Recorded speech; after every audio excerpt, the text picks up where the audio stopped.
Well, welcome to another episode of Church Leadership Lab. We are excited for another conversation, all with the goal of empowering healthy churches. That's what we are about, and that's what we like to do. And today we have a conversation about how to have a healthy, thriving small church. And the reality is a lot of you listening are leading, pastoring, shepherding in a church that might be considered a small church. And so we are excited today to talk with Karl Vaters around that topic. Karl's been a pastor in pastoral ministry for the last 40 years, 30 of which have been spent at Cornerstone Christian Fellowship, a healthy small church in Orange County, California, where he's currently serving as the teaching pastor. He's also authored 4 books, written for multiple publications, including Christianity Today. He hosts a bi-weekly podcast called The Church Lobby, Conversations on Faith and Ministry. He's married to his wife, Shelley. They have 3 kids, 2 grandkids. And Karl, really excited to have you on the show today. Thanks for coming on. Thank you, Scott. Always good to be with you. Yeah. Now, we are going to dive in, talk about all things regarding seeing small churches thrive, what that looks like, all of that. But before we jump in there, we do like to ask all of our guests, there's the public bio, the thing that kind of gets spread around. And then there's the things that there's something usually in the bio that doesn't make the public one, but all your friends and family would know. So for you, What would that be? Actually, it's right over my shoulder here. That red sign right there says rim to rim, 23.9 miles. I have walked across Grand Canyon 3 times.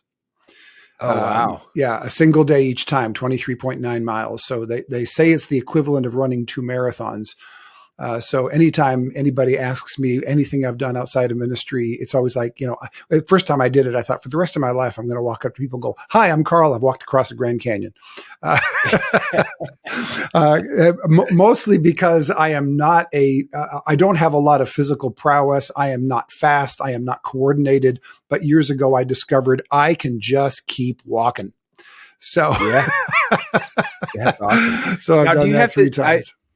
I'd imagine does that have to take place kind of at a certain time, just given the weather and you go every time we've either gone the first week that it opens in spring, which is actually the ideal time because the spring melt comes through, the water is just barely above freezing. So when you get a little bit too hot, you dip your feet in that and it feels great.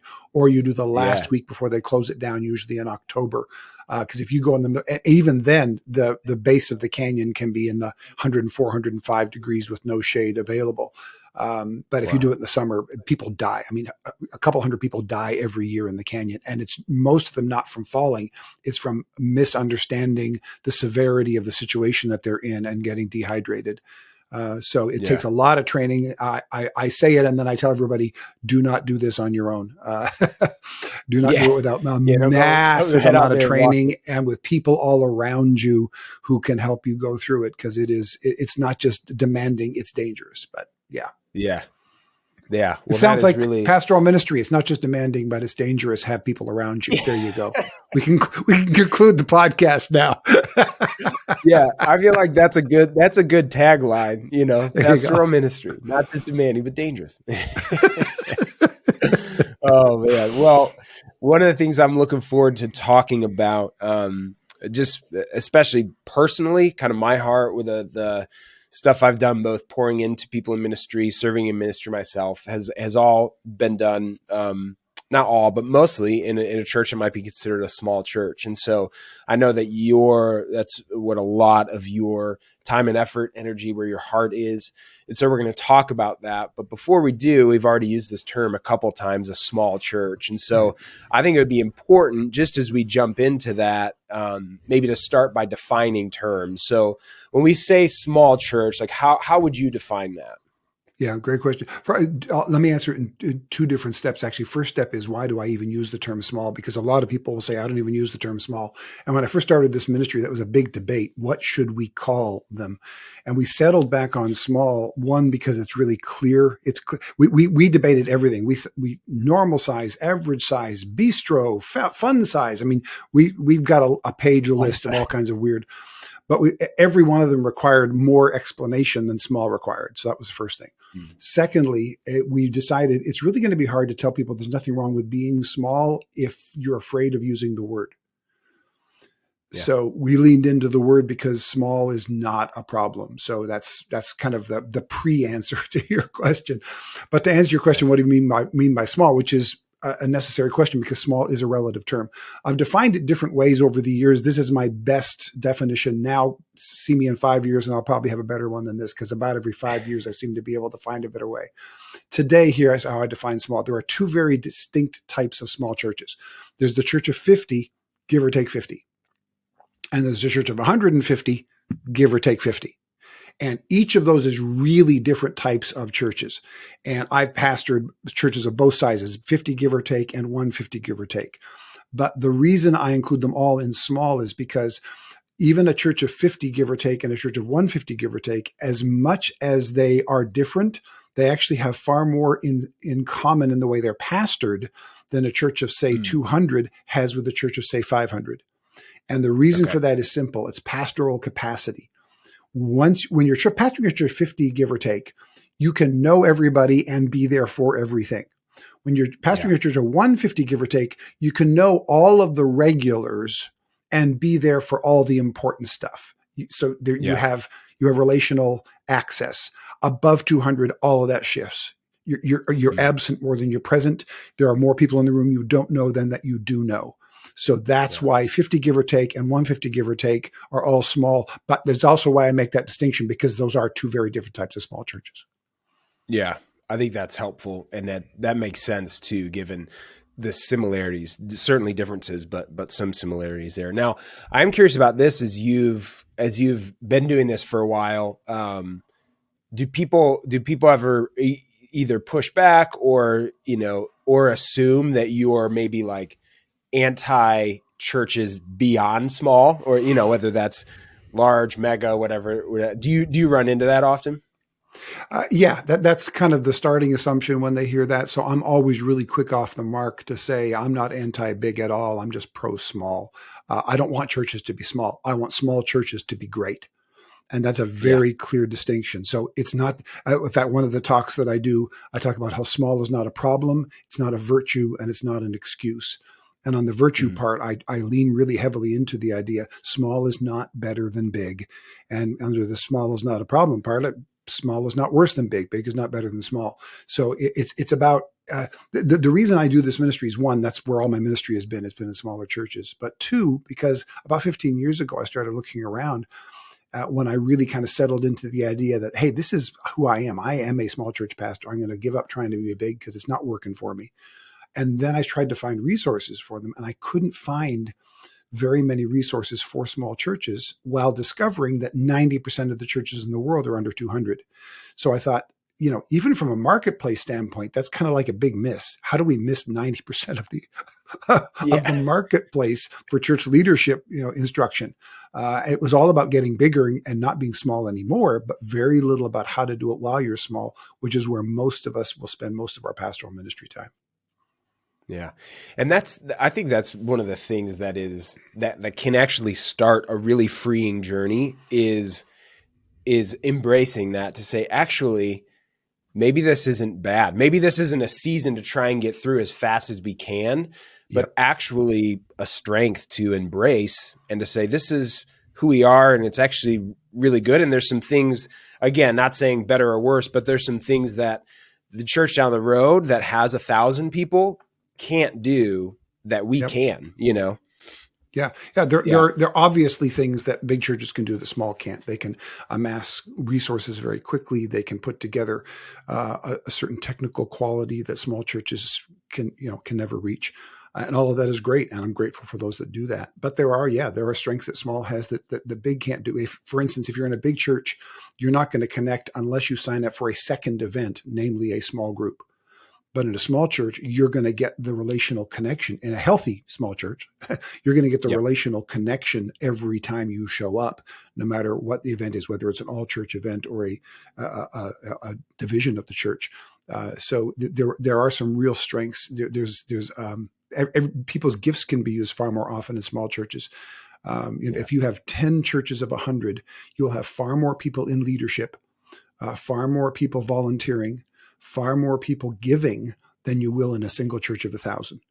And again, that's not a put down of the church of 1,000. It's just that if you want to be anonymous, you're going to go to a big church. So healthy big churches know this, and that's why they push back against passivity and they push back against anonymity by pushing ministry teams in small groups. They know that that's their struggle. In the small church, the struggles are different things, but it tends not to be being passive. You got a lot of passive aggressive in a small church, but very few people who are passive. Yeah. That's where the demanding and dangerous part comes in, right? Yeah, there you go. Something tells me that's going to keep coming back to me. Huh? Yeah. Well, as you have both served ministry yourself and then worked a lot with small churches, what have been some of the biggest challenges that you've either experienced yourself or that you've seen that challenge health in a small church? I think obviously, like we want to empower healthy churches, small, big, and like we want to see that, but that is not a given. That's hard. That's difficult. There's challenges to that. So in particular, what have those challenges been that you've seen in small churches? Yeah. Challenge number one for the small church and for the small church pastor specifically is discouragement. Because we have a church leadership idea of getting bigger and everything is about breaking through barriers. For the 80 to 90% of pastors who never break through those barriers, they sit around really thinking there's something wrong with me. There's something broken about me and about my church. So encouraging them to minister well in the place God has put them, at least for now, and for most of them, for a great deal of their ministry. For many of us, all of our ministry is going to be in small churches. So getting over that discouragement and embracing our identity, that's probably the biggest problem. The second biggest problem, and it may be leapfrogging over that lately, is the need for rest in small churches, because the pastor of a small church has to be a jack of all trades. You have to be involved in everything.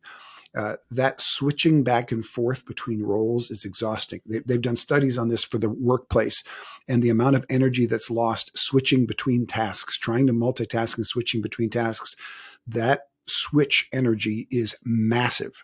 If you can just concentrate on one thing and do that for a long period of time, you can get an amazing amount done because you don't have the energy lost in switching tasks. But small church pastors are constantly switching tasks, constantly. And the energy drain from that is absolutely enormous.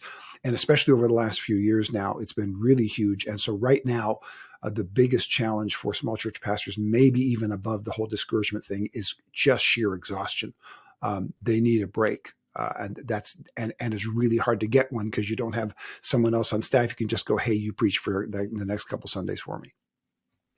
Yeah. And that is one of those challenges too, that again, if you have a large staff, if you have, this, that, and the other thing, there's times where it's like, well, this is how many other people whose full-time job is this, so they can jump in here, do that.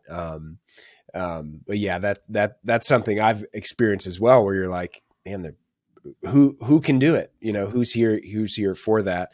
But I think that it's really helpful too that you're kind of calling that out, because sometimes it's sort of like, well, that's just the given. That's just part of what this means. And I think it's important to acknowledge, like, no, it's a challenge for sure, but there is kind of another way. So for you on the rest piece, what were some things that either you did or that you've seen done that can sort of help to solve that problem? Yeah, probably the first one that I figured out was I stopped trying to be a smaller version of a big church. When you take a look around at a big church, you see them doing all of the stuff. So they got multiple departments, you name it, it's being done there. They got a recovery group on this night. They got all the stuff, and it's all great. It really is. I mean that sincerely. And so we go to our small churches and we think, well, I'll just try to do that only smaller. And we end up doing it only badly. And it's not because small churches do things badly. It's because that complexity requires a large group of people, a large staff, a large budget, a large facility to do things that complex. And so most churches the first step really to get to a point that one of the thing that I did to decomplicate and declutter my life was to narrow things down and go, okay, we're not going to try to be a smaller version of a big church. We're going to be the best possible version of our church and get rid of anything that isn't absolutely necessary for us to do. One of the first things I remember, it's been, 15, 16 years ago now. And we were coming into, September of the year and looking ahead to Christmas. And I was dreading it again, because there's just so much stuff going on. And I thought, what if we just did a simple Christmas? And we actually did it as a series. But in addition to doing it as a series, we actually practiced it, like cancel everything other than Christmas Eve and Christmas Eve service and Christmas Sunday service, and give everybody a break. And I tiptoed in to propose it, like they're going to have my head if I cancel all this stuff, right? And they were like, "Really? We can do that? Oh, that'd be awesome." And then we actually gave the parents some nights off, where we did some babysitting nights off on Saturdays where they could get a break. And we just called it Simple Christmas. And at the end of that, everybody was like, "Can we just do that again?" And then we applied that to everything. We just took everything down to the bare bones instead of trying to do everything the big church did, only smaller. And we just realized, what do we do best? And let's just do that. Yeah. Now, was there, so maybe not for Simple Christmas, but for kind of moving that direction, did you experience pushback from people who sort of maybe were at a point of like, I want to have my cake and eat it too, meaning I want to be at the small church where I am known, I have relationship. I mean, I go up to pastor every week and we talk, or, whatever it might be.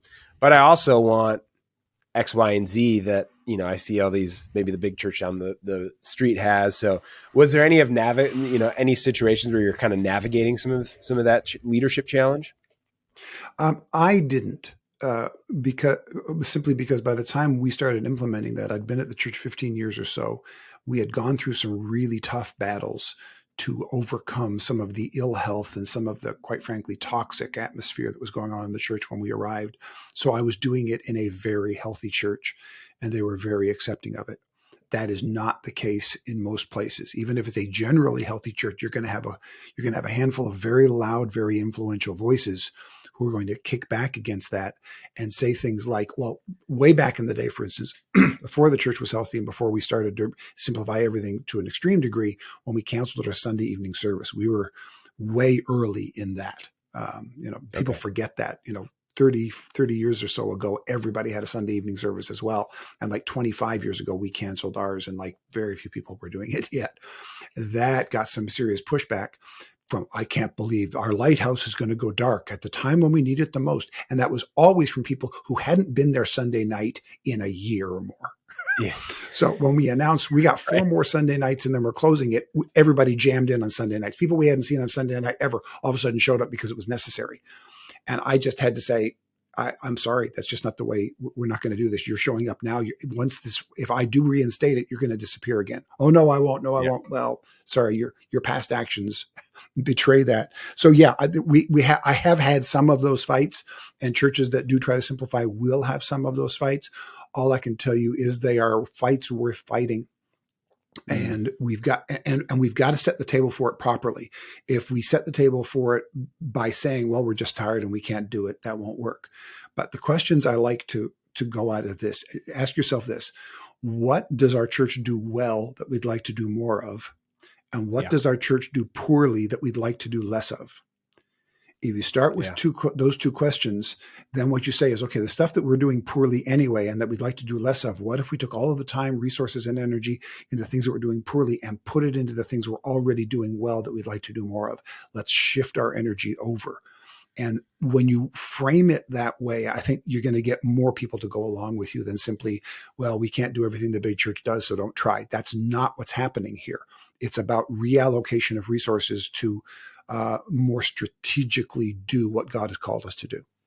Yeah, that's I think that's really important to call out, because just in general, standing up there saying, oh, we can't do this, we can't do that. But if you call people, if you galvanize people, if it's like, hey, here's the opportunity that we have, which I know we're going to talk about some of those a little bit later, that small churches do have to the unique value opportunities they have.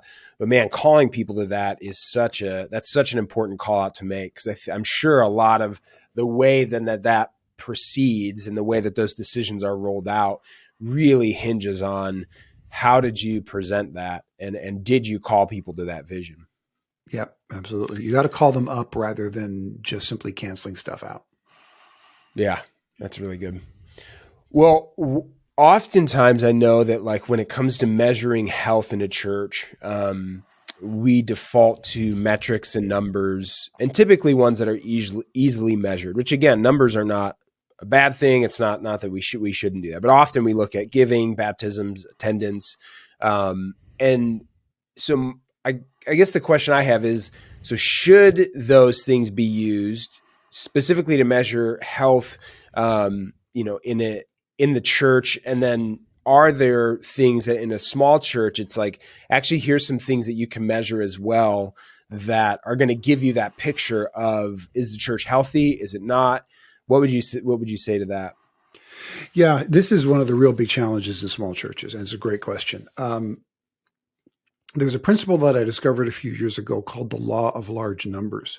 And what it basically states is that the larger the group is, the more predictably it behaves. So once you hit above certain numbers, and you're talking about a church of, again, 500, 1,000, 2,000, at that point, metrics become valuable. Right? This is what every survey company knows, right? If they're going to survey a state or a nation, they've got to have a minimum sample size of people. You can't just survey a handful of people and then add 10 zeros to it. You've got to have a certain, you've got to start with a large number to begin with, because that's where the numbers start to matter. But the smaller the numbers are, the smaller the group is, the more the numbers and the statistics and the metrics start to break down. So in a church of 2,000, for instance, if they have a 10% increase or a 10% decrease year over year, that is significant, because that's 200 people out of 2,000 people. That will change their budget, that will change their staffing, that will change all kinds of different things, up or down. But in a church of 50, a 10% change year over year means one family left or one family arrived.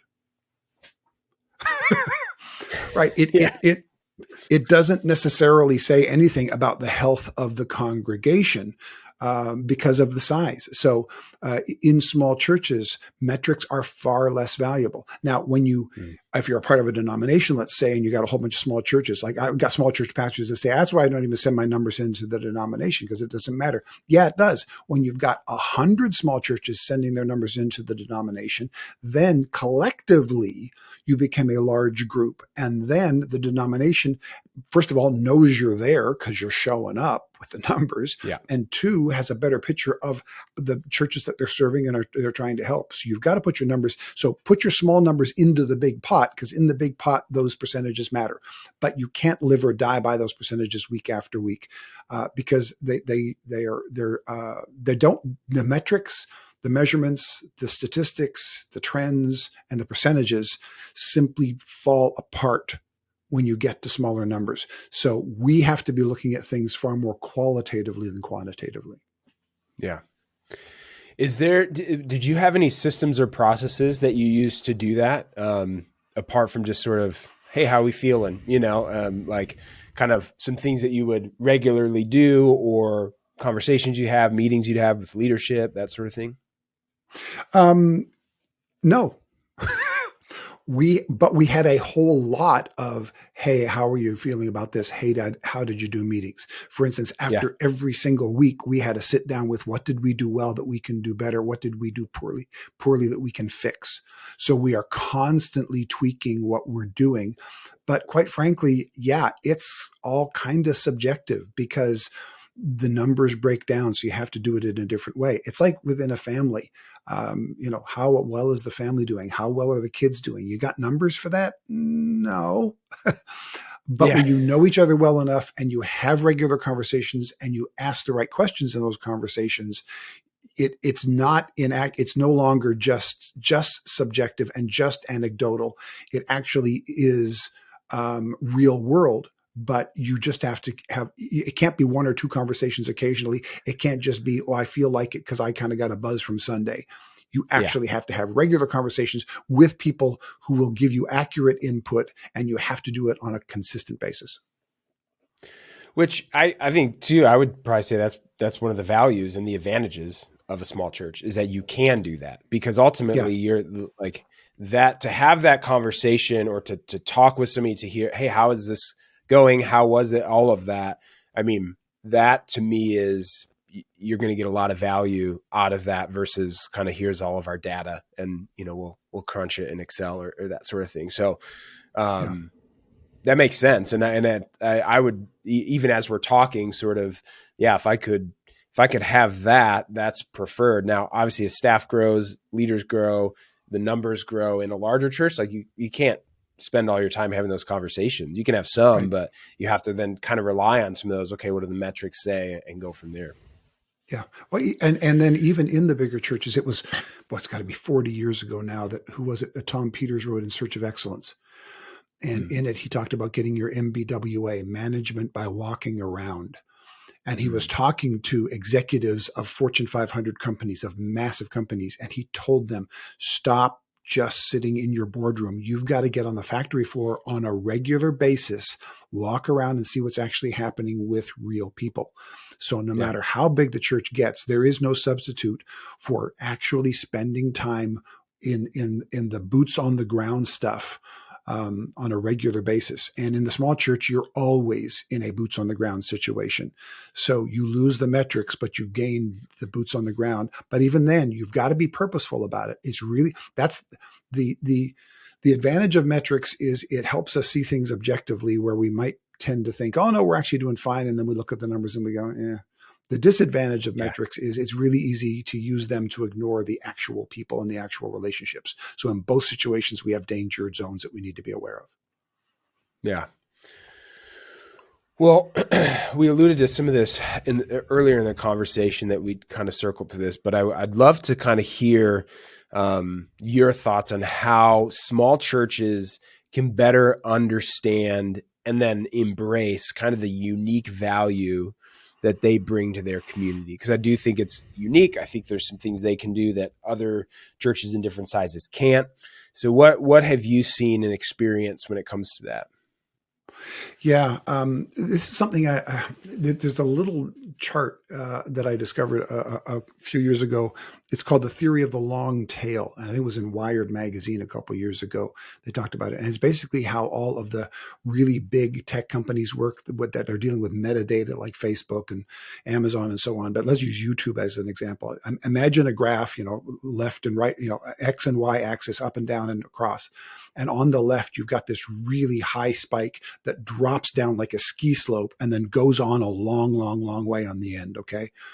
In the big spike is all the viral videos. Like there's one video, the biggest video on YouTube ever right now, the one that holds the record for the most watched YouTube video. There's only one over 10 billion views. And it happens to be Baby Shark right now. Because toddlers just go again. Yeah. So there's only one 10 whatever you say, just stop crying. There's only one 10 billion view video ever on YouTube. It's Baby Shark. So the top of that spike is one video. And then you move over that spike and it drops a little bit, and you've got maybe 30 or so videos that have had over 1 billion views.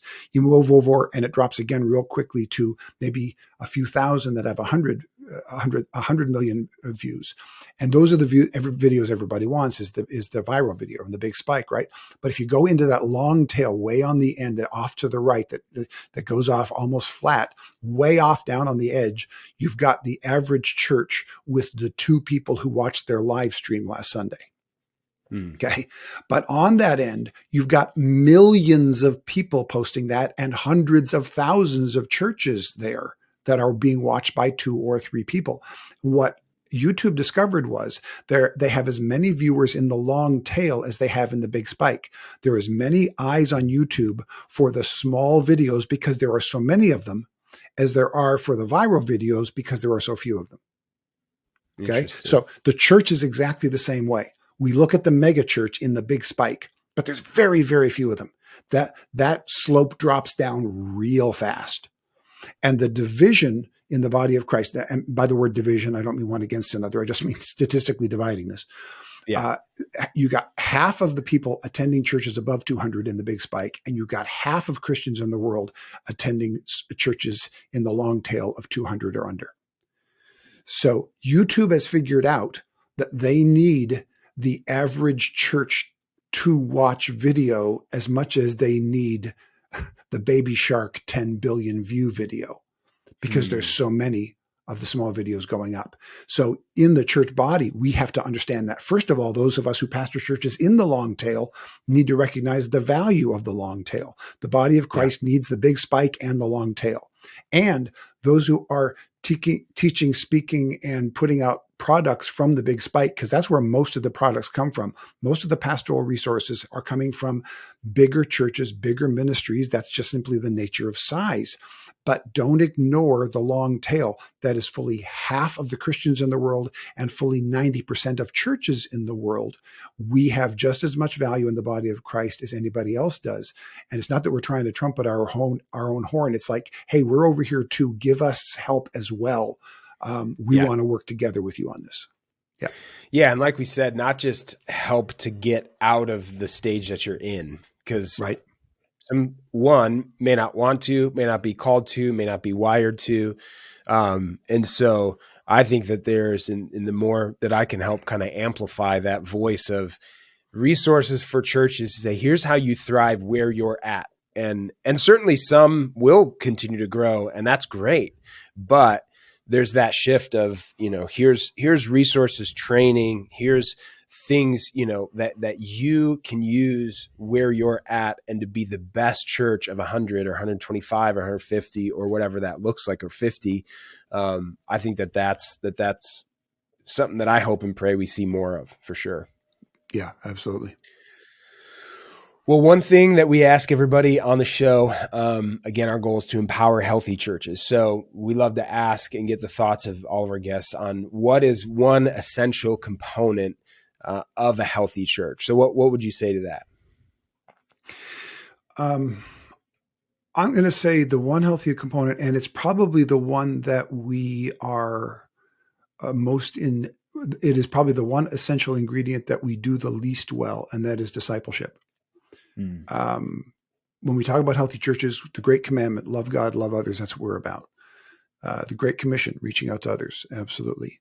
And there's a lot of churches out there that are doing the Great Commandment well. They're having great worship services, and they're caring for each other. And they're doing the Great Commission. They're actually even inviting people, and they're encouraging, and they're living their faith out. But a lot of them we're not really discipling our people as much as we are simply filling them with head knowledge. We're teaching them, but we're not discipling them.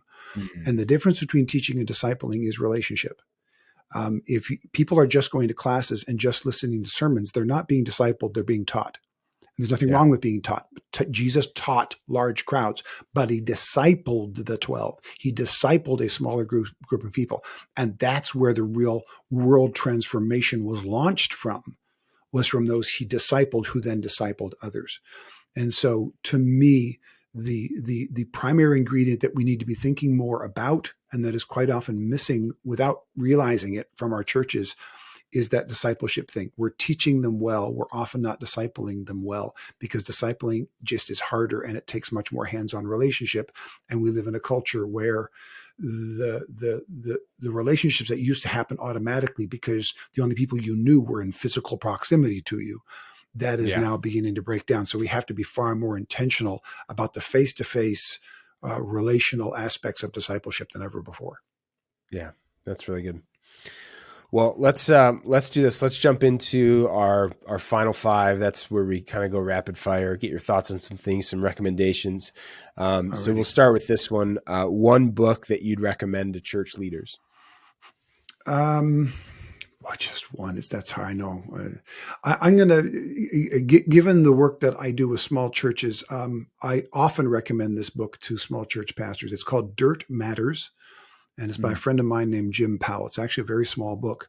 And the premise of the book is, it goes back to, culture eats strategy for breakfast, that business saying. It's really true. In a lot of our churches, we think we have a mission problem when in fact we have a culture problem. Like Jesus' parable of the sower, we're trying to sow good mission onto bad soil. And in a lot of our churches, before we can launch good mission, we have to fix the toxic soil that has developed maybe even before we got there. And in this book, Dirt Matters, Jim really walks through, he uses the parable of the sower as the basis for it, and he uses his experience growing up on a farm for it. So he talks about, how do you recognize a bad culture? What might that bad culture be? How do you change the dirt out? How do you get a better culture so that now you can sow a good mission into a better culture? Nice. Well, we'll make sure to link to that, because that sounds like it would be really, really helpful read for many. All right, what's the last thing you listened to on Spotify, Apple Music, whatever you use? Yeah, I'm right now in the last month or so getting this 5th book pushed out of my body here. And yes, that is a birthing metaphor, because as close as I can understand it, that's what it feels like without the actual physical pain. My apologies to all women who have actually had a baby and who are laughing right now going, you have no idea. I know, I don't. But it's the closest I'm ever going to get to it.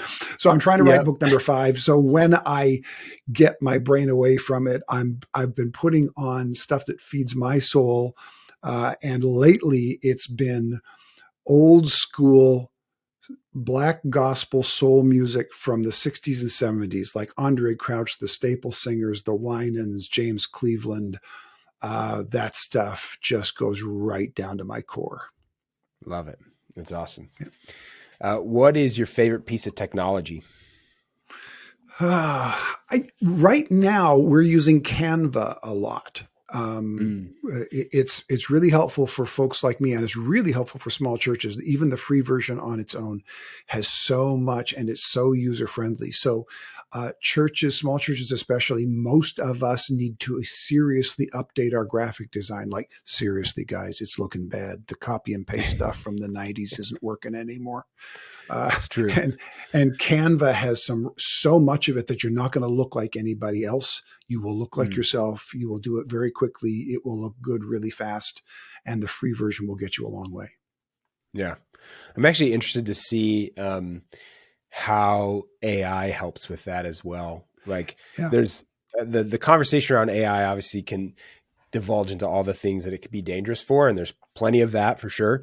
But there's certain things that I think about too for small churches, smaller ministries, smaller teams, where it can actually create some of that high quality work that you needed, a staff person, a lot of money, something, so I'm curious. I know Canvas kind of entered down that road a little bit, and it'll be interesting to see. And I know when you say that, a lot of small church pastors are doing the whole, where's the garlic clove that I can wear on my neck to defend myself against this?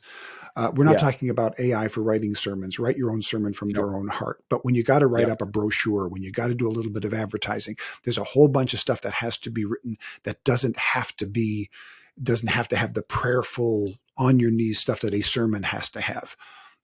So I think as we get closer to it, I think reducing the amount of time we're spending tweaking brochures and advertising is going to be real helpful. Like Canva does for the graphic part. Yeah. Yep. Yeah. I'll go on the record as saying, I am not for writing sermons with AI. Yeah. Let me just go on the record to say, don't do that. I know that. Don't do that. What is a quote or piece of advice that has stuck with you over the years? Oh, let me think here. That's a really good one. The gospel is not a good idea. It's good news. I'm the kind of guy who's like an academic thinker, and I like, the structure behind stuff, but the gospel is not an explanation of how things work. The gospel is a retelling of the story from being made in God's image to ruining that image through our sinfulness, through our efforts to scramble to be made right to God by our own efforts, to God coming down and clothing himself in human flesh to live among us, and then to die, give himself as the sacrifice on the cross for us, only to rise on the third day to guarantee our salvation and our new life, and to ascend into heaven and know that he's going to come back and make everything right. That little 30-second story is everything. Yeah, that's awesome. Yeah. Well, the last one is this. What is one thing that you'd like to communicate to our audience of church leaders? Let's go back to the story I just told, the gospel story. Don't worry about telling your story so much as telling people about the part you get to play in God's story.